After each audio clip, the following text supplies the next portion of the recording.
बेटियां पैदा हुई थी। किसान ने तीनों का नाम ऋतु, राखी और रीना रखा था। लेकिन तीनों बेटियां जब 18 साल की हो गईं, तब वो किसान और उसकी पत्नी एक एक्सीडेंट में मारे गए।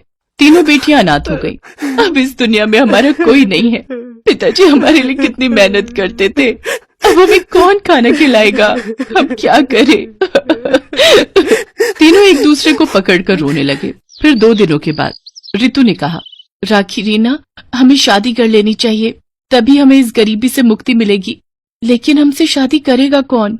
हम तो दहेज भी नहीं दे सकते। तो क्या हुआ, आजकल के लड़के लड़की देखते ही फिदा हो जाते हैं। बस अमीर लड़कों को प्यार के जाल में फंसाकर शादी कर लो, बात खत्म। लेकिन रीना को ये बात पसंद नहीं आई। उसने कहा, नहीं नहीं, किसी और के भरोसे क्यों रहना है, हम खुद करेंगे कुछ। तू पागल है क्या रीना? कुछ करने में सालों लग जाएंगे, शादी करने से सब कुछ बना बनाया मिल जाएगा। लेकिन रीना इस बात को मानने के लिए तैयार नहीं थी।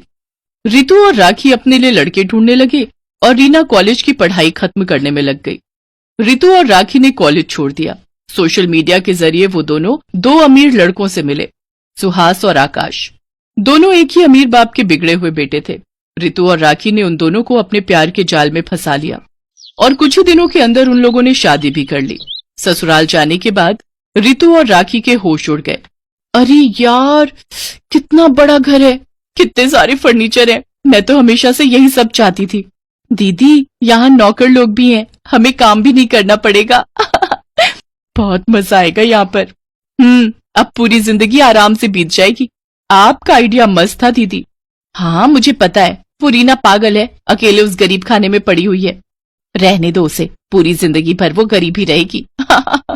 वो दोनों अपने पतियों के साथ खाना खाने बैठ गए। खाने में चिकन, मटन, पनीर सब कुछ था। ऋतु और राखी ने पेट भर कर खाना खाया। उधर गरीब झोपड़ी में रीना चावल में पानी मिलाकर खा रही थी। घर में वो बिल्कुल अकेली थी। उसकी आंखों से आंसू टपक रहे थे। आज पहली बार मैं इस घर में अकेली हूँ। पता नहीं वो दोनों अभी क्या कर रहे होंगे। हे भगवान, वो दोनों बस खुश रहे। खाना खाने के बाद वो पढ़ाई करने बैठ गई। अगले दिन वो कॉलेज गई। प्रिंसिपल ने उससे कहा, रीना, तुमने 2 महीने से कॉलेज की फीस नहीं भरी, कब भरोगे पैसे? माफ कर दीजिए सर, मेरे माता पिता का देहांत हो चुका है, इसीलिए नहीं भर पाई। ये सब बोलकर कोई फायदा नहीं होगा। फीस भरो, नहीं तो निकल जाओ इस कॉलेज से। प्रिंसिपल ने रीना को धक्के मारकर कॉलेज से निकाल दिया। रीना को बहुत दुख हुआ। हे भगवान, मैं तो पढ़ाई करके अपना करियर बनाना चाहती थी, क्या इस दुनिया में पैसा ही सब कुछ है। रीना काम ढूंढने लगी, लेकिन किसी ने उसे काम नहीं दिया। अगले दिन सुबह रीना जब घर का काम कर रही थी, तब उसके घर के बाहर एक गाड़ी आकर रुकी। गाड़ी में से ऋतु और राखी बाहर आई। अरे दीदी, आओ आओ, मुझे लगा कि आप लोग इस घर में कभी नहीं आओगे। नहीं नहीं, हमें तो आना ही था, हमें देखना था कि तू किस हालत में है। हाँ हाँ, तूने हमारी बात नहीं मानी। हम देख कितनी बड़ी गाड़ी में घूम रहे हैं। अच्छी बात है दीदी, लेकिन मुझे खुद से कुछ करना है, पति के पैसों से ऐश नहीं करनी है। तू खुद कुछ नहीं कर पाएगी। वैसे कॉलेज नहीं गई आज? वो कॉलेज की फीस नहीं दे पाई ना, इसीलिए कॉलेज से मुझे निकाल दिया। यही होना था। अब कर ले तुझे जो करना है, हम तो पति के पैसों पर ही ऐश करेंगे। वो दोनों गाड़ी में बैठकर चले गए। रीना को अपना पेट पालना था, लेकिन उसके पास ज्यादा पैसे नहीं थे। रीना के पास जितने भी पैसे थे, उन पैसों से रीना ने चावल और राजमा खरीदा और बाजार में राजमा चावल बेचने लगी। राजमा चावल खा लो, राजमा चावल खा लो, स्वादिष्ट राजमा चावल। 2 महीने बीत गए। रीना राजमा चावल बेचकर अपना पेट पालने लगी और घर लौटकर पढ़ाई करती रही। एक दिन रीना शाम को घर आई और पढ़ाई करने बैठ गई। तभी बिजली चली गई। पूरे घर में अंधेरा छा गया। अरे, आसपास के घरों में तो बिजली है, यहाँ बिजली क्यों चली गई? तभी रीना को याद आया कि 2 महीने से बिजली का बिल भी नहीं भर पाई है वो। लेकिन रीना को पढ़ाई करनी थी। घर में एक मोमबत्ती तक नहीं थी। अंधेरे में पढ़ाई कैसे करूं?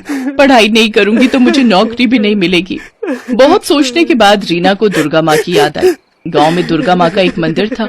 मंदिर तो छोटा सा था, लेकिन मंदिर में हमेशा एक बल्ब जलता रहता था। रीना किताबें लेकर मंदिर चली गई।